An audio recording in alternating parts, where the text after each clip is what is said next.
I've got my sample here and I am ready to show you how to remove the slip one pass slip stitch over stitch. So in this stitch what you would have done is you would have slipped one, knit one, and then passed the slip stitch over. So now we're going to pull that out. So what we're going to do here is we're going to, instead of coming from the front to unknit, we're going to come from behind.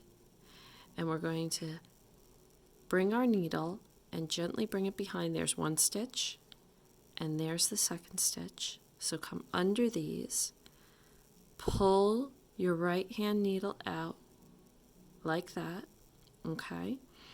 And now what you need to do is slip again, and then you need to come from behind on this stitch to put it back on the needle correctly. You need to come into the stitch from behind so that now your stitch leg is in, your legs of your stitch are in the correct position. Slip it back, and now if you need to knit those stitches, you can go ahead and knit them. You can do what you want with them. We're going to do it again. So in order to pull out the slip one, knit one, pass slip stitch over, you're going to come from behind, you're going to bring your needle behind, and you're going to find there's one stitch, there's the second stitch, slide your right hand needle out, pull your working yarn out, slide the stitch back over, and then this stitch you're going to, in order to put it back into a working position, you're going to come from behind, come through the stitch, slide it back over, slide it back over. Those stitches are now ready to be worked. You're going to do this one more time. You're going to come from behind. So find there's one, there's the second one, slide the right hand needle out, slip, and then come from behind so that you're putting the stitch back in the working position. You're making sure that those legs are like this. They're scissored over the needle like this. So we're going to slip this one back over.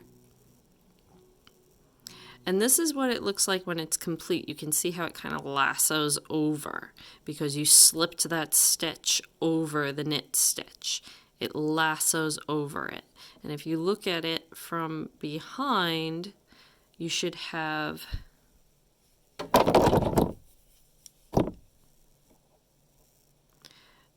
those two purl stitches that look like they're piggybacking on top of each other. They're just cozy up in there. So what we're trying to do is separate those two stitches. So we turn it back around. And we're going to come from behind. If you need to turn it over and look at it from behind to get a better view of it, I really don't. There we go. And you slide through those. I don't do it so well that way. There we go. Slide off. Slide your working yarn out. Slip the stitch back over, and then once again this stitch is not in the correct position to knit. It is twisted. So you're going to bring your needle from behind through the stitch and then put it back over, and it's ready to be knit.